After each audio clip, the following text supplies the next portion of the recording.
بسم اللہ الرحمن الرحیم۔ السلام علیکم۔ زندگی میں صحت اور تندرستی سب سے بڑی نعمت ہے اور باقی سب آسائشیں اس کے ہونے سے ہی اچھی لگتی ہیں۔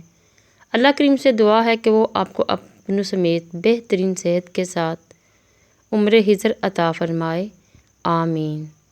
نبی کریم صلی اللہ علیہ وآلہ وسلم نے فرمایا، میری امت کے غریبوں کا حج جمعہ کی نماز ہے۔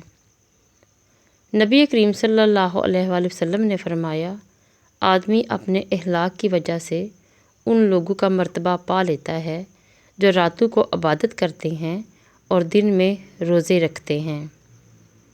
جو قدر کرنا جانتا ہے جان کی، امان کی، رشتوں کی، دولت اور وقت کی، ہدایت کی، اس کے اوپر اور نیچے کے راستے کھلتے رہتے ہیں اور وہی اس کی ڈال بن جاتے ہیں۔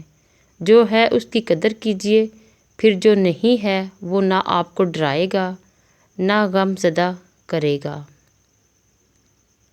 نبی کریم صلی اللہ علیہ وآلہ وسلم فرماتے ہیں کہ اللہ تعالیٰ رمضان میں سارے آسمان کے فرشتوں سے فرماتا ہے، روزے رکھنے والوں کی دعا پر آمین کہو۔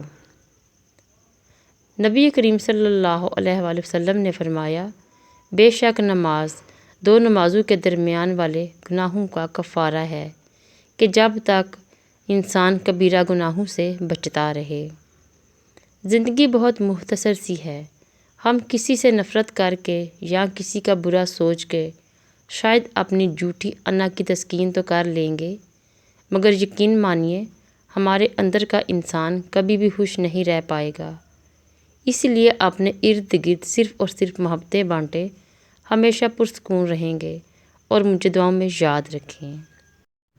رب ذوالجلال آپ کو دنیا اور آخرت میں عظیم مرتبہ، شان اور عزت عطا فرمائے۔ آپ کی تمام عبادات اور ہر دعا قبول و منظور ہو۔ ہر پل ہر گھڑی آپ پر رحمتوں اور برکتوں کی بارش ہو، آمین۔ جمعہ مبارک۔